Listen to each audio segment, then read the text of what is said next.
Peace. Welcome to Holistic Intuition, where we collectively explore health, raised consciousness, and overall holistic experiences such as self-love, cultural privilege, confidence, sex, friendships, oppressive systems, and much, much more, while encouraging you to be your best guide in this human experience through helping each other connect more deeply with ourselves.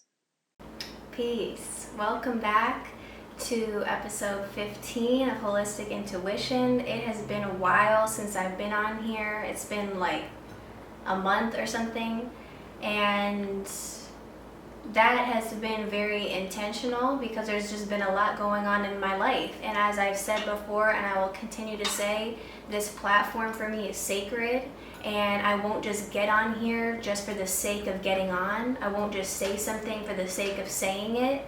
And yeah, just a lot has been happening in my personal life, and especially when I'm in a phase of, we're always learning something new, but sometimes when we're like real deep in that space, for me, I like to kind of hibernate, I guess, insulate, and really just take time for myself and make sure that I am balanced and I'm integrating that new information in my life, and that can just feel like a lot right there. But yeah, I'm super excited to be back. I'm excited to talk about this topic today. And I also have been getting some really great suggestions from you guys on Instagram on topics you want to see. Someone suggested like herbal remedies and just like an intro to that, and that's something I'm surprised I haven't even made yet, but I would love to do some shit like that, you know, just intro to herbs, even just intro to how to start changing our current routine into something that's healthier. So a lot of times we think that we need more when really it's about changing what we already have. It's not always about like, I need to get this and do that, and sometimes it's like, this is what I'm doing right now, and if I just make this little shift, it's gonna make the world of difference. So like, for example, cleaning products. I don't have to go out and buy all these cleaning products. I make my cleaning products at home. It's all natural. There's no toxic chemicals. I'm not putting toxic chemicals that disrupt my endocrine system and my hormones right by my food, right by our living plants. We also have cats. You know what I'm saying? These are all things to think about. So I would love to share, like, what do I clean with? What are some great herbs to start out with? How to use herbs, because that's a whole thing in and of itself.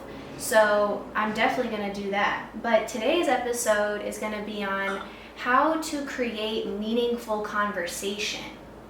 This is something that I wasn't even expecting really to talk about, but then it just kind of came up in a conversation with my partner, and it's something that we talk about all the time, because part of me is I'm stimulated, and I love depth.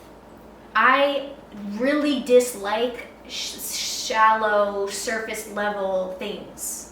Personality traits, conversation, music, like, no, I don't like that at all. Even as a kid, I've always craved depth. I've always craved that deep emotional discovery, I guess you could say. You know what I'm saying? Like, I love that shit. I love that shit. So I felt like, damn, this is something that is like real near and dear to my heart, this topic, because my partner, you know, we both have Scorpio placements, and that could play a part in it, but we both like to get in there. You know what I'm saying? We like to analyze. We like to reflect and get to the true root of whatever we're discussing or feeling or observing. And I don't really feel that from a lot of other people in our experience. I feel that it kind of has a bad rap when you want to go deep. You're too deep. You know what I'm saying? It's like,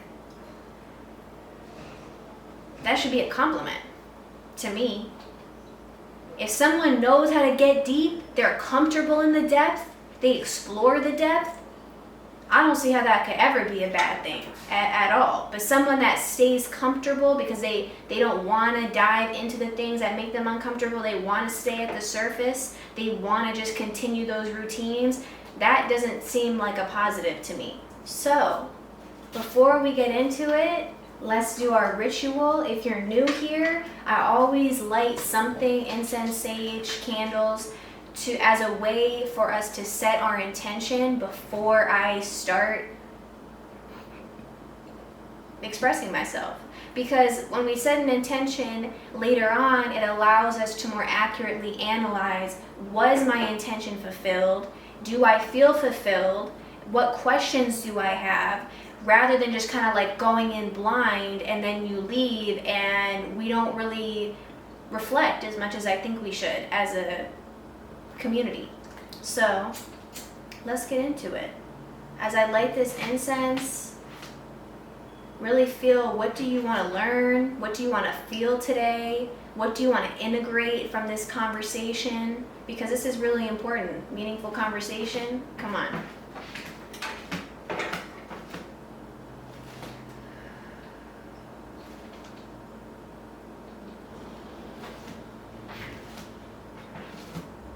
Don't mind peace in her litter.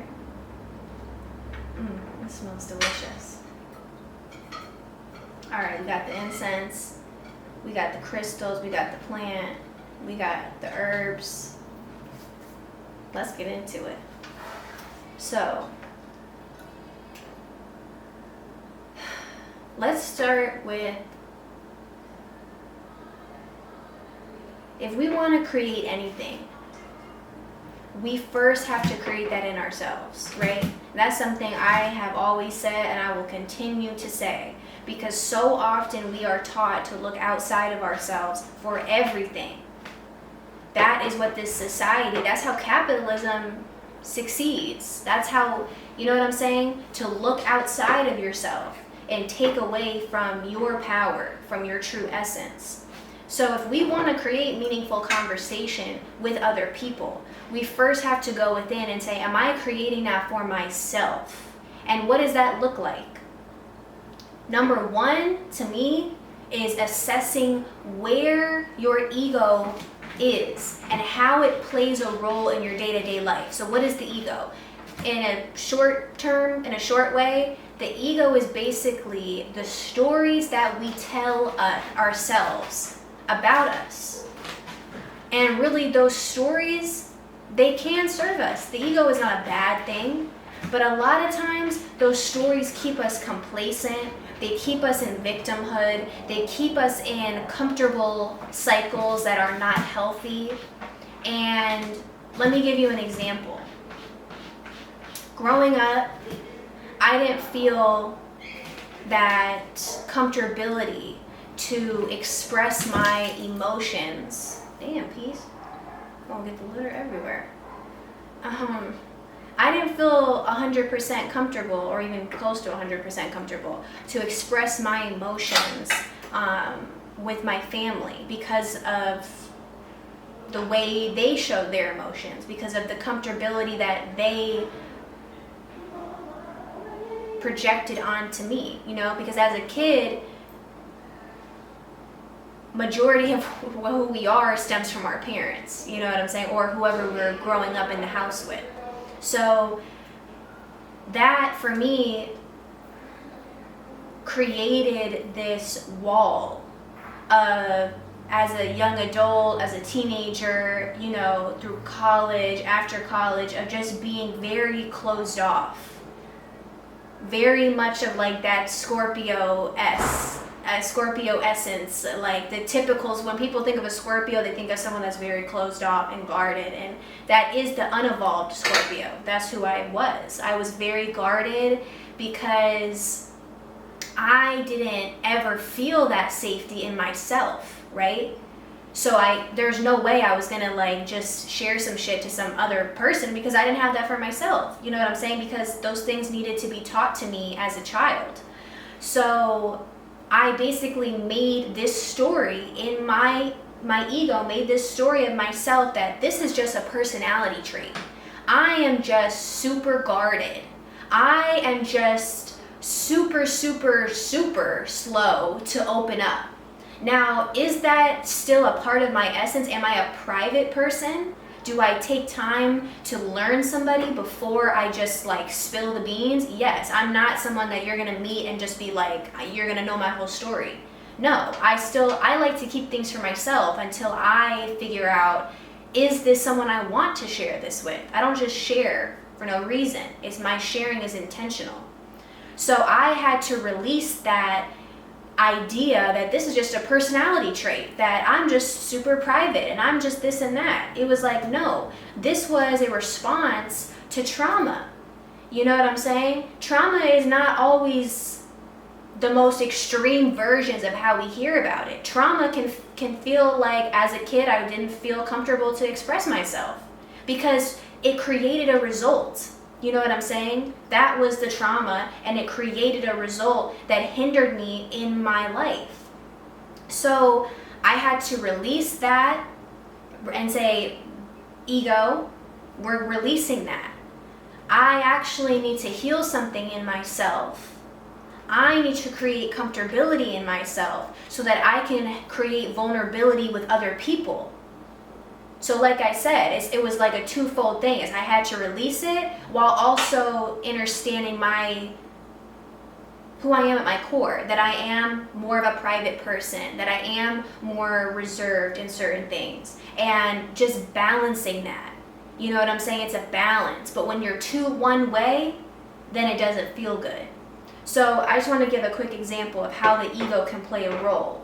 So one thing the ego does is it likes to always, when we have a high functioning ego, an unevolved ego, it very much is about us. So it's very age appropriate for kids, because they're living in their ego, to be very much about them. When you're a kid, you think the world revolves around you for the most part. You know what I'm saying? So it's a lot of I statements. It's a lot of, it's about me, it's about me, it's about me. And what we're supposed to do as we, you know, I don't want to say age, because age is not even real, but as we just progress and evolve, we are supposed to realize where we are overdoing it with the ego, where we're overdoing it with the I statements, where we're overdoing it with the world is centered around me, because it's fucking not. So how does this play a role in a conversation? Someone that is highly in their ego, let's just say, for example, I say, I just made some herbs. I made some sarsaparilla and some vanilla robo. Someone in their ego is going to be like, oh, I just did this. I just went and got herbs. I just did this with herbs. I just learned this about herbs. I. How did that person learn more about my experience with herbs by saying that? And that's how majority of conversations are. People will sit in a circle and one person says, I went here, and then they say, well, I went here and I did this. Oh, well, I did that. It's like, motherfucker, is anyone listening to each other? Or you just want to talk. You just want to hear your voice. That is the ego. So active listening goes, and it plays a part in that. You know what I'm saying? When you can quiet your inner voice and say to yourself, what I am thinking right now, what I want to say, is not more important than what is being said by someone else, you have quieted the ego. And you have allowed active listening to truly play a role in this conversation. What I want to say is still important, don't get me wrong, I shouldn't just throw it away, but store it. Store it somewhere so that you can truly hear what that other person is saying.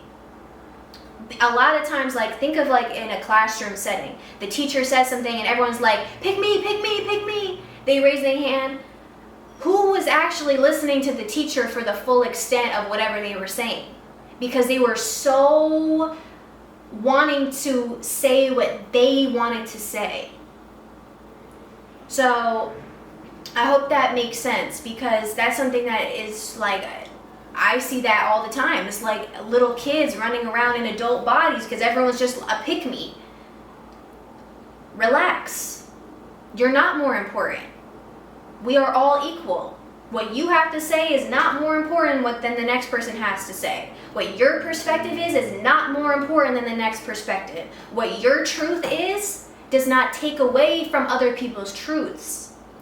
All of those things are the ego playing a role. So instead of my example, like I said, I say I just made these herbs. How can you create a meaningful dialogue just in a simple topic like this? Ask questions. Learn how to formulate meaningful questions. Don't just say why, how come. Get to it. What about that herb felt connected with you? Is there something that is going on in your body and you chose that herb for a healing purpose? What is your spiritual connection to herbs? How do you feel when you go to that apothecary and you get those herbs? Do you feel like people look like you? Do you feel like they accept you? Do you feel excited when you walk in? These are things that can start to create a meaningful dialogue instead of well, I just made herbs too. Okay. Now the conversation is deaded. You know what I'm saying? What did that do? Now, another part of this that kind of goes along with the ego is, and just kind of assessing where you are internally before we focus on the external, is your comfort level. When we have uncomfortability around certain topics or people, we won't allow the conversation to go a certain direction because we know we're not ready for that, or we think we're not ready for it. So someone might want to share something about childhood. They might want to share something about love. They might want to share something about insecurities, but you have blocked it because you haven't assessed that in yourself yet. That is really, really important, because we want to make sure that no matter what it is, we can create space for someone else to express themselves with a certain level of comfortability and acceptance. And if we can't accept that in ourselves, we can't do it with anyone else fully. So assess the ego, assess the comfort level, assess where you can be vulnerable and where you feel like you still need to pour some love into this area of your life. All right, let's go to our next point. So now that you've assessed yourself, let's assess the other person. If we want to create a meaningful dialogue, like I said, we have to figure out where they are in themselves. There are certain people that won't take it certain places.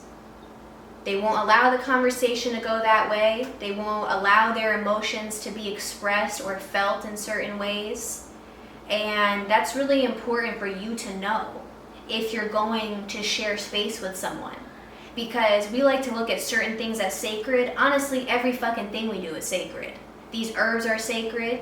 Me being by this plant is sacred. Sleeping is sacred. Cooking is sacred. Making love is sacred. Everything in life is sacred. This is a beautiful, divine experience. So when you are sharing your words, you are using your throat chakra. This is a sacred experience. It doesn't always have to be a super deep conversation, but you just sharing space with someone is a sacred experience. So if you are wanting a certain experience from this conversation and someone isn't ready to take it there, you are going to leave feeling unfulfilled or drained or maybe frustrated or whatever the case may be. And that's not what we're looking to do, right? We're looking to create meaningful conversation. So know who you're talking to. Know where they can and cannot take it. Know if their ego is up, if their defense mechanism is up, or are they open-minded? Do they want to learn? Do they want to even hear you? You can say something so motherfucking crystal clear And if someone is committed to not hearing you, they won't hear you. I was just watching a podcast yesterday on 85 South Show with 19 Keys. And the host he was not trying to hear any of that shit. Everything Key said was shut down. I didn't even want to listen to it, honestly, because I was like, bro, Key's got all these other fucking episodes on his own platform. What the fuck am I watching this for? Like, you know what I'm saying? Because it was just like, I want to say something, block. I want to say something, block. Like, the fuck, who wants to have a conversation like that, bro? You think that's fun for other people? It's not. Trust me, it's not. It's not. So it's important to just take a minute, understand where that person is at, and move accordingly. The next point is, sometimes it's helpful to find relatability and resonance in a certain topic or a certain emotion or experience or place, and then kind of branch from there. You know what I'm saying? So, like, for example, I'm gonna use you as an example. My partner, who's behind the camera. We're very unique beings, especially for this part of our journey. And so, let's say, for example, he meets someone off the rip. If they both from Philly, there's already a connection. There's already a level of resonance, of relatability, because growing up in Philly is a specific experience. You know what I'm saying? So even if Ra is they may think like super different from them because of our practices, because of how we choose to live our life, there is that automatic level of relatability. So if you start there, it's easier to branch out and kind of bridge the gaps. You know what I'm saying? So you can just expand from there. Now let's say you're like, okay, Jessie, but I don't feel any commonality. So then why are you there? What was the intention? Don't just be talking to people for no reason. Don't be wasting your throat chakra energy for no motherfucking reason. It's like these guys that like come up to you and hit on you and they got nothing to fucking say, bro. It's like, so where are you from? Motherfucker, why does it matter where I'm from? What's that got to do with shit? Why'd you come over here? I'm a grown-ass woman. What do you want to say? You know what I'm saying? If you won't come correct. Don't be going up to people like, so where are you from? So what do you do? Who fucking cares? Please tell me, who cares? Let's ask something meaningful. So what are your passions? What do you do to create? What makes you feel excited when you get up? Damn, okay, I got a lot of shit to say to that. You know what I'm saying? That's a way different feeling that I got even just by saying that to myself than where are you from? Because normally, after that, it just is like some more bullshit questions, and then it's like, oh, you're beautiful, can I get your number? Like, oh my God. Sometimes people are just too shallow. That's what it is. And it's just so funny because, like I said at the beginning, we have this whole thing now with this generation, like, someone says something, oh, that's too deep, that's too deep. I want stimulation. And if you're hanging around someone that doesn't want stimulation, then where are they at in their journey? Does that really align with who you are right now? So, like I said, find a point of commonality and go from there because it can be easier. And if you don't feel like there's a commonality, then why are you there? The next thing I want to say is a meaningful topic to you, because we all have different levels of what that means. A meaningful topic does not equate to a meaningful conversation. A lot of people in my life will bring up topics that they know that I'm interested in. But the conversation was blah. Oh, we can talk about chakras, because that's how you're really supposed to say it. I said chakras, it's really chakras. We can talk about chakras. We can talk about meditation. We can talk about food. We can talk about whatever the fuck. That doesn't mean the conversation did it for me. Because what truly is the goal with the conversation? We're going to get to that later. But there should always be some goal, some intention, some plan, whatever words you want to use. That should be present. Next is reflection.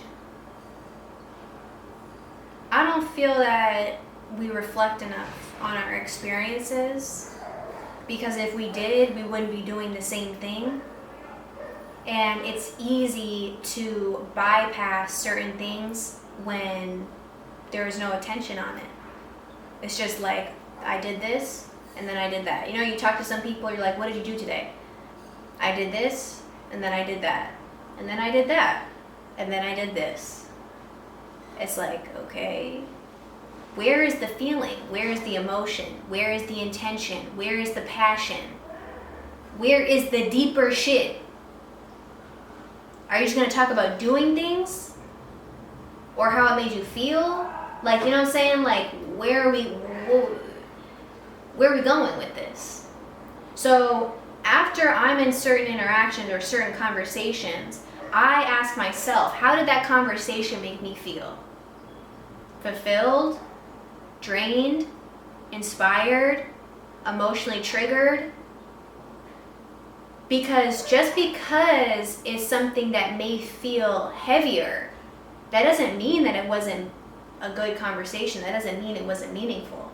Sometimes you need to have conversations that feel heavier because they show you, they reveal things to you that you needed to feel. So I'm not telling you like, oh, it was only meaningful conversation if you left feeling fulfilled and inspired and uplifted. No. There's plenty of conversations where my partner and I have had where my emotions feel more charged. I feel a little bit tired maybe after the conversation. Not drained, but just a little like emotionally, like I need to rest a little bit. I need to go stretch, I need to go meditate, I need to go journal, and then I'm good. You know what I'm saying? Then I allow it to flow through me. I don't hold on to it, but I just allow it to flow. So getting out of our headspace so much, what did I think about it? What did I think? What did I think? Fuck that. Get to the heart space. How did I feel? And then on top of it, how did the other person make me feel? Now, you gotta be careful there because a lot of the times it's really just about you. But certain times when you're around people, they might make you feel kind of uncomfortable. You know what I'm saying? Maybe they're over-sexualizing you. Maybe they're not allowing space for you to just express yourself. Like in this capitalistic society, everything is about rush. That's how they get the most production. That's what works for capitalism. But it doesn't work for human relationships. So if someone's talking and I have something to say right after, or I interrupt them and I block their flow of energy, I'm not really creating space for just a breath. Sometimes we need a second to think of the word that best equates to how we feel. Sometimes we need a minute to examine a question that someone asked us. It's not always about answering right now. No, it's the quality of the answer. It's the quality of the assessment. It's the quality of the analyzation of your feelings. That's what's going to create the meaningful dialogue, not just a quick response. So it kind of can be like, you can equate it to a workout. A workout, if you're in the middle of a lifting session, you're tired.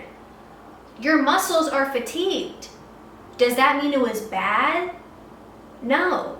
I might feel slightly fatigued in a conversation. especially if someone wants to talk about something that maybe I wasn't ready to talk about, or they want to kind of help to reveal something that I was suppressing, and they're putting up that mirror to me, because everyone is just our mirror. It has not much to do with them. It has everything to do with us. So that might feel draining. Like, damn, I didn't even realize I was doing this. And you know what I'm saying? It's all about our perspective too, because you can look at it as a positive, that now I see something I didn't. But at first, usually we tend to look at things as, damn, now I gotta fix this. Now I gotta, you know what I'm saying? So look at it kind of as a workout. And in the moment, it might feel difficult, but you're always happy after you did it. You never leave the gym or whatever being like, damn, I wish I didn't come.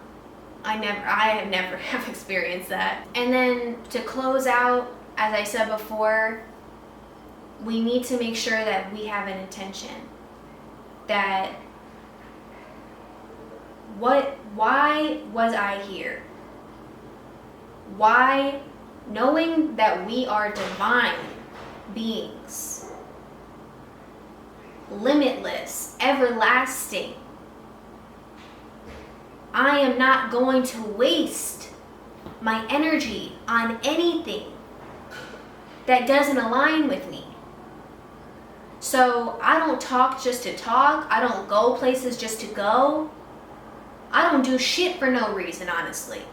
There's always a reason behind why I do something. So for me, a lot of the times when I'm engaging in conversation, I want to learn something. So that is the goal. Now, more specifically, what do I want to learn? Do I want to learn something about that person, their emotional state, their passions, their triggers, whatever it may be? Do I want to learn about a certain topic?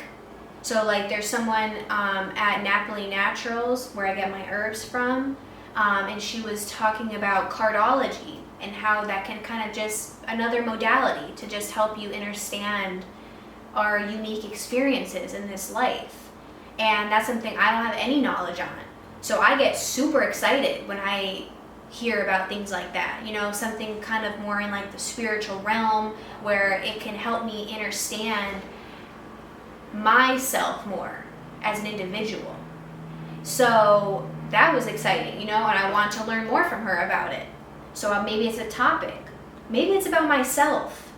Maybe after the conversation, I needed to reflect with myself about how my ego was present, how my limiting beliefs were present, and maybe even projected onto someone else.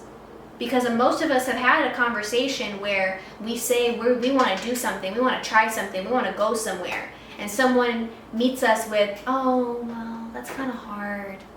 Oh, well, I tried that and it wasn't fun. Oh, well, all these motherfucking wells. Like, bitch, get your well out of here. I don't want to hear that shit. You know what I'm saying? So they need to examine how their limiting beliefs not only hinder themselves, obviously, but now have created a blockage with the other person.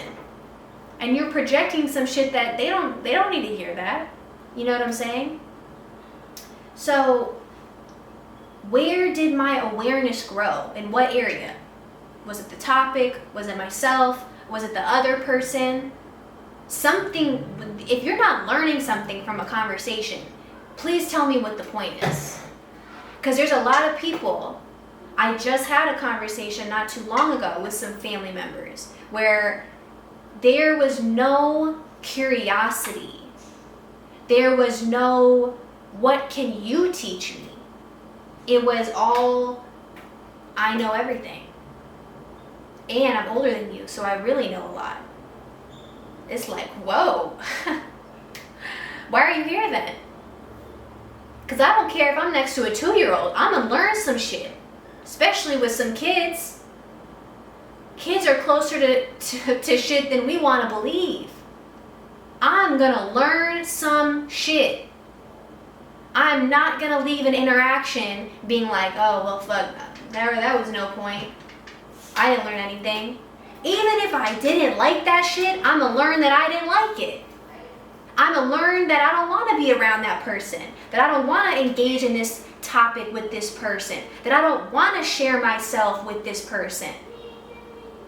That's still a positive. It's not always butterflies and fucking rainbows in conversation. Sometimes it's the shit that doesn't feel good that teaches us what we needed to know. Sometimes it's in times of sadness, of frustration, that we learn the most. That we learn who wants to listen, who wants to create space, who wants to expand with us. I don't need to sit around a table of a bunch of know-it-alls. We all got some shit to learn. Forever. Especially if we keep reincarnating in this experience, there's some shit that source is like, okay, you still need to learn.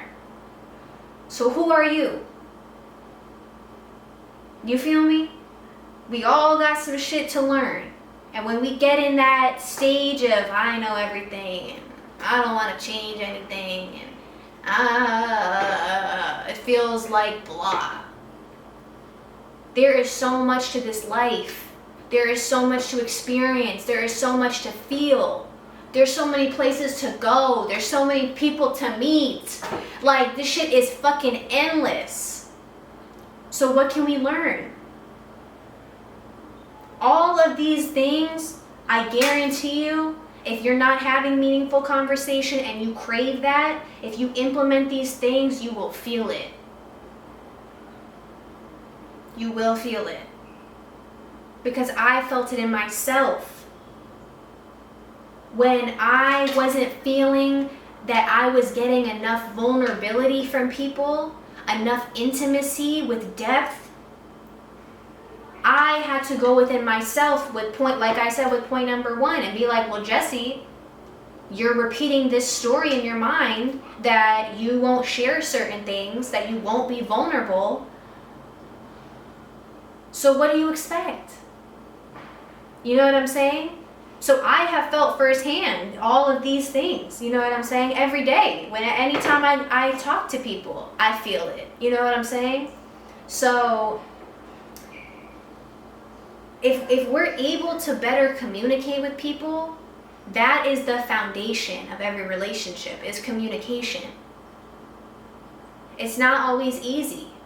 It's not always comfortable, but it's needed. For yourself and for whatever you want that relationship to be. Even if you no longer want the relationship, say whatever you need to say to release it. So I think that's all I gotta say for today. I feel like I said a lot of things. And if you set your intention, I trust that it was met. I trust that this wisdom is something that will change your experience, because it's changed mine. And communication is just it's beautiful. You know what I'm saying? It's never ending. Like I said, we never stop learning. And there's so much to learn about other people. So when you're in these spaces of conversation, of dialogue, treat it with the divinity that it requires, and you will get your return, because you deserve to be reciprocated. That's all I gotta say. So I appreciate y'all for rocking with me, for being here, episode 15. Kind of like I said earlier with capitalism, you know, we've been taught that we need to do things at a certain time, certain frequency, and that's just not me. So I'm going to go through flows of life, and there might be times where I'm on here every week, and then you might not see me for 2 months. And that's called self-love. You don't need to do shit when you don't want to do it. Contrary to popular belief, you don't. So I trust everyone is going to have a beautiful rest of their weekend, and I'll see y'all next week.